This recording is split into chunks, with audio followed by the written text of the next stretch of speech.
वरळीच्या सातबाऱ्यावर कुणाचंही नाव लिहिलेलं नाही. पुढे काय करायचं हे वरळीची जनता ठरवेल. सचिन अहिर यांचा आदित्य ठाकरेंवर निशाणा, तर गिरणी कामगार बेस्ट संपाच्या भूमिकेवरनं शिंदेंचं आकर्षण वाढलं. अहिर यांची प्रतिक्रिया. घराबाहेर पडणाऱ्यांनो, सरकारनं दिलेला पावसाचा अलर्ट गांभीर्यानं घ्या. प्रवास टाळा, मुख्यमंत्री फडणवीसांचं आवाहन. मुंबई, ठाणे, पालघरला आज आणि उद्या पावसाचा रेड अलर्ट. मुसळधार ते अतिमुसळधार वादळी पावसाची शक्यता.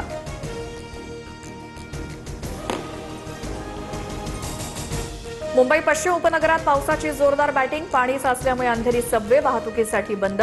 विरा देसाई परिसरातील सोसायट्यांमध्ये पाणी शिरलं. Virar, Tulinj road, station road आणि बस डेपो परिसर पाण्याखाली. विरारमध्ये गुडघाभर तर नालासोपाऱ्यात कमरेइतकं पाणी साचलं. पालघर जिल्ह्यात मुसळधार पाऊस. संपूर्ण रस्ते पाण्याखाली. मनोर बाजारपेठेतील मुख्य रस्त्यावर 1 ते 1.5 फुटापर्यंत पाणी साचलं. जनजीवन विस्कळीत.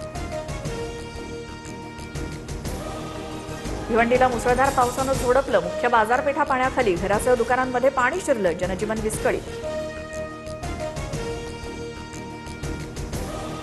पावसामुळे तिन्ही मार्गावरील रेल्वे सेवा खोळंबली. रेल्वे ट्रॅकवरती पाणी साचलं. मध्य हार्बरसह पश्चिम रेल्वे विस्कळीत. लोकल 20 ते 25 मिनिटं उशिरानं. कमी दृश्यमानतेमुळे रस्ते वाहतूक मंदावली. पावसामुळे राज्यभरात झाडांच्या पडझडीचं सत्र सुरूच. मुंबईसह पुणे, नाशिक, साताऱ्यात झाड कोसळल्याच्या घटना. वाहनांचं मोठं नुकसान. काही ठिकाणी वाहतुकीवरती परिणाम. ठाण्यात दुचाकीवर झाड कोसळल्यामुळे 2 जण जखमी. मुसळधार पावसामुळे भांडूपमध्ये रस्ता खचला. सोनपूर परिसरात खोदकाम सुरू असलेल्या परिसरात रस्ता खचला. तर मुंब्र्याच्या संजय नगरमध्ये भिंत कोसळल्यामुळे 3 घरांचं नुकसान. सुदैवानं जीवितहानी नाही. मुंबईत कॉटन ग्रीन परिसरात उघडे मॅनहोल पाहून महापौर संतापल्या. ऋतू तावडेंकडून अधिकाऱ्यांची कानउघडणी. कारवाईचे आदेश देऊनही दुर्लक्ष केल्यामुळे महापौर संतापल्या. भांडूपच्या सोनापूर परिसरात पावसामुळे रस्ता खचला. जवळच खोदकाम सुरू असल्यामुळे रस्ता खचल्याचा नागरिकांचा दावा. महापौर ऋतू तावडे घटनास्थळी. सत्ताधाऱ्यांचा माज वाढलाय. बेफाम वागणाऱ्यांकडून राजीनामे घ्या. अमित साटमांवर मुख्यमंत्री मौन का? राज ठाकरेंचं फडणवीसांना पत्र. स्टँडिंग कमिटीमधील अंडरस्टँडिंग बंद झाल्यामुळे 2 पक्षांकडून मला टार्गेट केलं जातंय. आम्ही फील्डवर काम करणार आहे. घरात बसून पोस्ट लिहिणाऱ्यांना उत्तर देणार नाही. अमित साटम यांचं उत्तर. तुंबलेल्या पाण्यात फिरणं म्हणजे फील्डवर असणं नाही. फील्डवर राहून तुम्ही काय केलं? मनसेचे संदीप देशपांडे आक्रमक. तर साटमांच्या वक्तव्याचा चुकीचा अर्थ काढला. भाजपच्या चंद्रशेखर बावनकुळेंकडून सारवासारव. अमित साटमांविरोधात मनसेकडून आंदोलनाची हाक. येत्या सोमवारी प्रत्येक विभागात मनसेच्या पदाधिकाऱ्यांचं आंदोलन. साटम यांच्या वर्तणुकीवरनं मनसे आक्रमक. मुंबईतल्या दुर्घटनेवर साटम फिदी हसतायत. भाजपचा क्रूर चेहरा समोर. संजय राऊतांचा निशाणा. तर आधी स्वतःचा पक्ष सांभाळा. भाजपच्या नवनाथ बन यांचं टीकाकारांना उत्तर.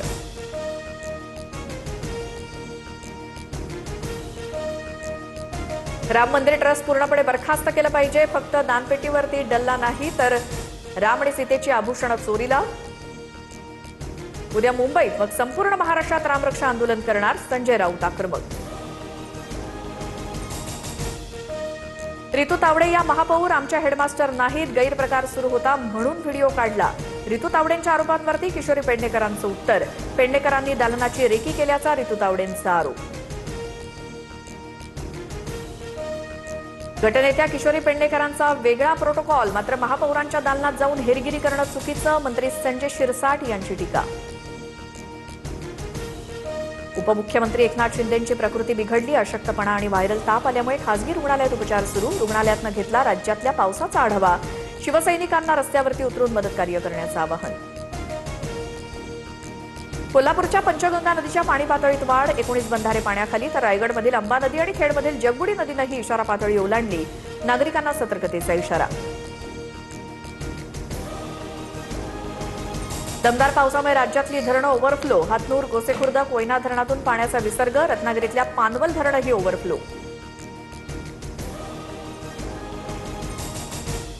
गुजरातमध्ये मुसळधार पावसाचा थैमान. नदी नाल्यांना पूर. मांगरोळ तालुक्यातील रस्ते जलमय. जनजीवन विस्कळीत.